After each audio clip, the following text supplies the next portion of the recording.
Hello dear student, बहुत बहुत स्वागत अपने YouTube channel commerce with Sanjeev sir में। और डिजिटल मार्केटिंग, जैसा कि आपने थंबनेल में देखा होगा, उसका नया सिलेबस भाई पहले से जो लोगों ने सिलेबस अपलोड किया हुआ, अब बहुत कुछ उसमें कमियां हैं। मैंने भी देखा है कि किस तरह से सिलेबस हमारा कुछ और है, लोग कुछ और बता रहे हैं, लेकिन यहाँ पर ये पूरा सिलेबस जो अब मैं दे रहा हूँ यही आपके एग्जाम में पूरा का पूरा आएगा, डिजिटल मार्केटिंग का। और ये mostly BCom 4th semester Uttar Pradesh की जितनी यूनिवर्सिटियां हैं उनमें तो सिलेबस हाई है ये, और बाकी इंडिया की अदर यूनिवर्सिटी हैं जिन्होंने डिजिटल मार्केटिंग में रखा है तो उनके लिए भी ये सिलेबस अगर वो देख लेते हैं तो 100% सब कुछ उनके पेपर में यहीं से मिलेगा। तो भैया एक भी मिनट आपका बर्बाद ना करते हुए आइए हम शुरुआत करते हैं new syllabus BCom 4th semester के लिए, जिसका नाम है डिजिटल मार्केटिंग। और 4th सेमेस्टर बहुत अच्छे से आप इन सब टॉपिक के साथ में तैयार कर सकते हो। यहां से एग्जाम चाहे एमसीक्यू बेस्ड आए चाहे डिस्क्रिप्टिव आए,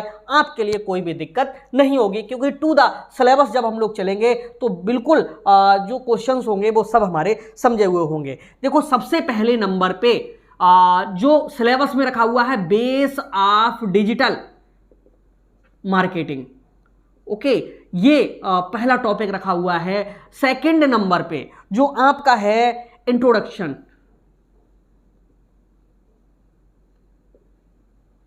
ऑफ डिजिटल मार्केटिंग,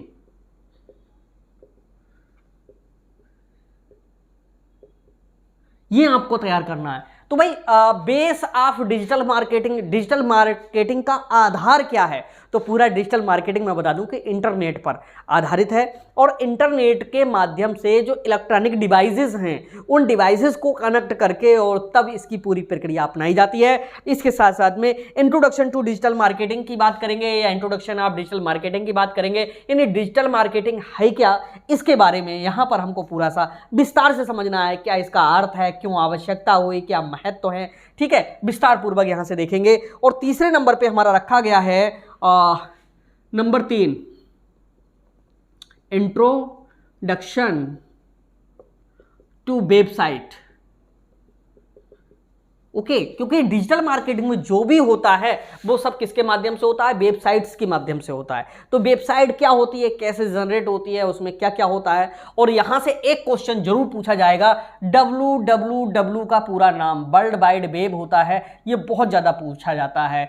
HTTP का पूछा जाता है, okay, hyper text transfer protocol, ये बहुत ज्यादा पूछा जाता है, ठीक है। यहां से ये दो क्वेश्चन तो हाँ आपको 100% रखे हुए भी मिलेंगे ही मिलेंगे, ओके। और इसके बाद में सर्च इंजन ऑप्टिमाइजेशन, ठीक है, चौथे नंबर पे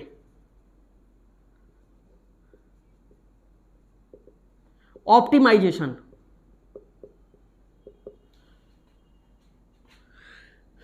ऑप्टिमाइजेशन ही है, ठीक है। सर्च इंजन ऑप्टिमाइजेशन का मतलब यहां पर सीधे से है कि हम कोई भी चीज अगर सर्च करते हैं डिजिटल मार्केटिंग में, अगर हम जाते हैं कोई भी जैसे वस्तु को सर्च करते हैं, तो ये लोग क्या करते हैं कि एक सर्च बॉक्स बनाते हैं, उसको सर्च इंजन से कनेक्ट करते हैं। जैसे ही आपके लिए उससे संबंधित जो कुछ भी सर्च करना होगा वो सारी सामग्री निकल करके और चली आती है। जैसे आपको सैमसंग का मोबाइल परचेज करना है, ओप्पो का मोबाइल परचेज करना है, तो आप क्या करेंगे कि किसी भी, चाहे आप गूगल पे जाइए, वहां से भी आपके लिए मिल जाए, क्योंकि वो भी तो एक सर्च इंजन है। अगर आप अमेजन पे जाते हैं या किसी और भी ई कार्ट पे जाते हैं, और मतलब किसी भी साइट पे जाकर के अगर सर्च करते हैं तो उससे संबंधित जितना भी डेटा है ये सब सर्च इंजन क्या करता है, उसी को खींच कर आपके सामने प्रेजेंट करता है। तो इसी को कहते हैं सर्च इंजन ऑप्टिमाइजेशन, ओके। इसके बाद में अगला जो होता है 5वें नंबर पे वो है Google ads, okay. Google ads का मतलब है कि आप जब भी गूगल पे जाते हो तो गूगल एक सर्च इंजन है, वहां पर तरह तरह के जो एड्स हैं वो अपने आप आते रहते हैं, तो उनके बारे में यहां पर आपको पढ़ना होगा, ओके। और इसके साथ में छठा जो टॉपिक है customer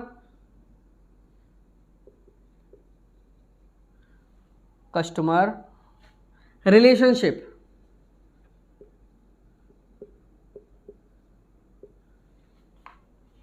management. Customers relationship management का मतलब यहां पर सीधा सा यह है कि कस्टमर्स के साथ में कैसे करके जुड़ाव हो, क्योंकि डिजिटल मार्केटिंग में जो लोग ट्रेंड लोग होते हैं, जो जॉब करते हैं, वो कस्टमर्स को पकड़ने का प्रयास करते हैं। तो वो एक ऐसा मैनेजमेंट रखते हैं कि जो कस्टमर्स है उससे रिलेशनशिप हो जाए, वो एक बार हमारे यहाँ पर आए तो हम उसको इस तरह से अपने आप से कनेक्ट कर सकें कि बार बार हमारी जो वेबसाइट है, हमारे जो एड्स हैं, वो उसके पास तक पहुँच सकें। जब हमारा विज्ञापन उसके पास पहुँचेगा तो कहीं ना कहीं उसको बार बार हमारे बारे में जानकारी होगी। ओके, और इसके साथ साथ में यहाँ पर जो पूरा 7वें नंबर पे टॉपिक पढ़ना होगा यूट्यूब के बारे में। ओके, यूट्यूब के बारे में, और यूट्यूब के बारे में इसकी कौन कौन से लाभ हैं, कौन कौन सी विशेषताएं हैं, किस तरह से ये काम करता है। ओके, और इसका भी जो सर्च बार है, सर्च इंजन है, वो भी इस पर वर्क कर रहा है। तो इस यूट्यूब के बारे में आपका सिलेबस में रखा हुआ है। ओके, और यहाँ पर यूट्यूब का इंट्रोडक्शन ही आपके लिए पर्याप्त नहीं है, इससे संबंधित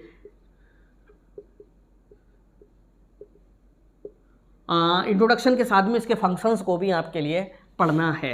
8वें नंबर पे आपके लिए जो पढ़ना है, ईमेल के बारे में पढ़ना है, ईमेल मार्केटिंग के बारे में। ओके, और 9वें नंबर पे आपके जो सिलेबस है उसमें रखा गया है बजटिंग इन डिजिटल मार्केटिंग। ठीक है, ये भी पढ़ेंगे। और 10वें नंबर पे आपका जो सिलेबस में रखा गया है introduction to web.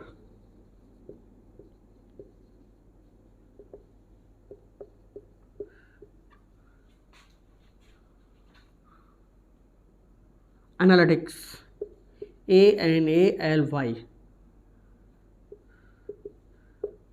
TICS, analytics. 11वें नंबर पे और लास्ट है social media marketing.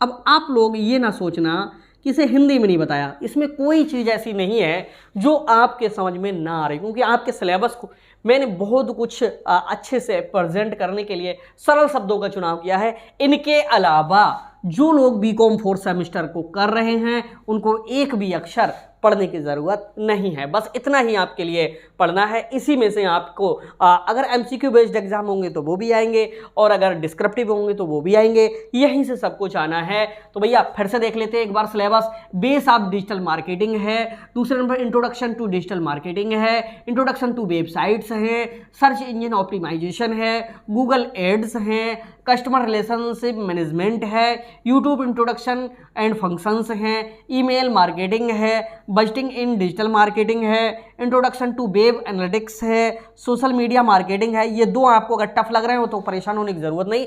Budgeting in digital marketing में बजट को पढ़ना है। ठीक है, बहुत सी संस्थाएं हैं अपना बजट तैयार करती हैं, हर कंपनियां करती है, अनुमान लगाती है कि जैसे कई वर्षों की सेलिंग के आधार पर अनुमान निकल के आता है। और यहाँ पर इंट्रोडक्शन टू वेब एनालिटिक्स का मतलब है कि विश्लेषण करना। विश्लेषण का मतलब है पूरी जानकारी प्रदान करना कि कहाँ पर क्या घटित हो रहा है, कितने लोग हमसे इंगेज्ड हो रहे हैं, कितने हमसे संतुष्ट हो रहे हैं, कितने हमको अपनी प्रतिक्रिया दे रहे हैं, यानी फीडबैक दे रहे हैं। तो ये सारी चीज़ें हैं और इनके बेस पे हमको अब पूरा का पूरा सिलेबस आगे का तैयार करना।